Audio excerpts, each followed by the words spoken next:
No fight for the breakaway, then a massive fight kicks off with Pogačar even attacking before a lone Abrahamsen fends off a hungry peloton. This was stage 8 of the Tour de France, a hillier sprint stage, the final 500 or 1 kilometers uphill, not a puncher's finish still for sprinters, but a hard rolling day all beforehand. Perfect for someone like Arnaud Delis, who won Belgium National Championships on a finish similar, and Biniam Girmay indeed. For the GC guys or punchy ones like Poggy, probably still not difficult enough.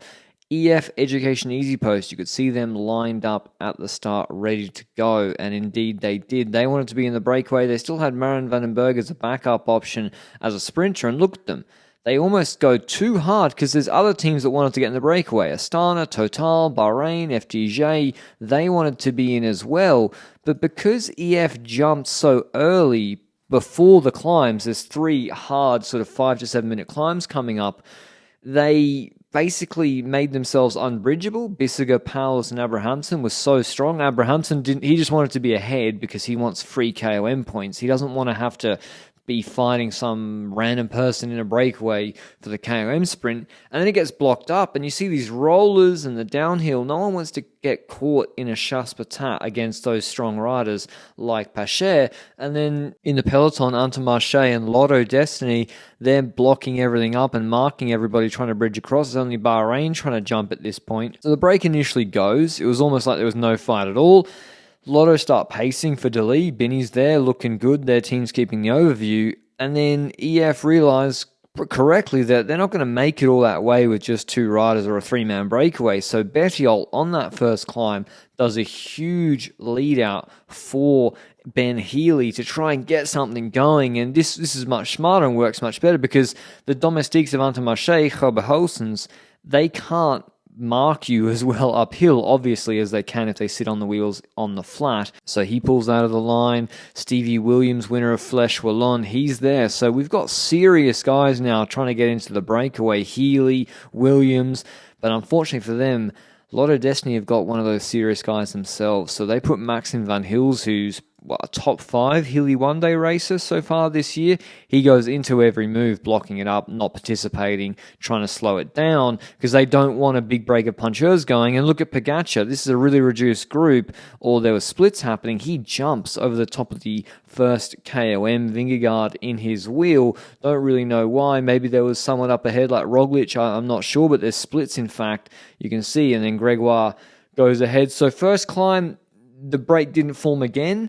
EF with Abrahamsen are still ahead, but it looks like there's appetite for it. It looks like a lot of these teams are jumping, although some more selectively than others. Powers and Bissiger let Abrahamsen go. Total go again, and it kicks off. Rui Costa, Axel Zangler, Mathieu Van der Poel, Paul Lepera, the French national champion, but look who's there again. Maxim van Hils, Santiago Buitrago, even Jan Tratnik on Visma, who haven't got in any breaks, they're getting in the break, but even little Trek, who lost Mads Pedersen in the morning and should have been going in the breakaway with Ciccone or Skuns in the first place, they start thinking we need to be in this group with Warren Barguil and co, and I thought, this is a nasty breakaway. Sobrero, Van der Poel, still doesn't go. Gets brought back. Get to the third climb, and I'm thinking, now it really is going to go. 3K, 6%, it's going to go. It doesn't. All the enthusiasm for getting in the break goes out of the peloton, and Abrahamsen's allowed up the road. The intermediate sprint comes just after that climb. Intermarché do a fantastic job with Binny taking the maximum points available behind Abrahamsen, and Gerben Thijssen actually coming second ahead of Philipsen. So Philipsen loses 4 points again to Binny there, and now it's control time. So it's pretty flat out all day given how strong Abrahamsen is and was. Geschke for Cofidis, Harm van Hoeke for Lotto Destiny, Hobie Holsens for Intermarché, and Sylvain Dillier for Alpecin. They also wanted a bit of action out of this stage for Jasper Philipsen in the final sprint, but Delis and Binny probably the favourites for this uphill finish, and it was an uphill finish into a headwind for Jonas Abrahamsen. He got brought back by about 3.5 minutes by the sprinters teams, and then the nervousness of the GC teams in the wet going into roundabouts up and down did the rest for him, everyone fully lining up the road. and just that nervousness and pacing from those teams put paid to any hopes Abrahamsen might have for this stage. But he takes more KOM points. He was really, really strong. Maybe in week 3 on that Barcelona stage, he could have a good chance of winning from the breakaway. And to be honest, not too much happens. We know that Van Aert wouldn't be going for the stage as he appears with 10Ks to go on the front of the peloton. The GC teams lined out. Astana seemed confident in Cavendish. They were up there, but he wasn't able to contest the finish. 3Ks to go. The magical safety zone. There's nearly disaster. Vingegaard's on the left-hand side behind Jorgensen, and this Arkea rider in the middle, he's going to try and burst into the gap to get back onto his 2 teammates ahead of him. Unfortunately, maybe he shouldn't have shot the gap in the first place. The peloton moves from right to left before he actually makes that decision, but he still decides to squeeze in anyway. Alpecin, De Koenig get him. You see 5 or 6 of their riders, their entire train is here. They are caught up in that, and they have to sprint back on. I mean, luckily no one crashes, but you've just lost 50 positions going in the last 3 kilometers, and they have to bring Philipsen back. That comes at a cost. Of course, there's a downhill and there was a bit of a headwind. That makes it a bit easier, but still, they're deeper than they would have liked to have been under the Flamme Rouge, especially as Intermarché starts spanking it.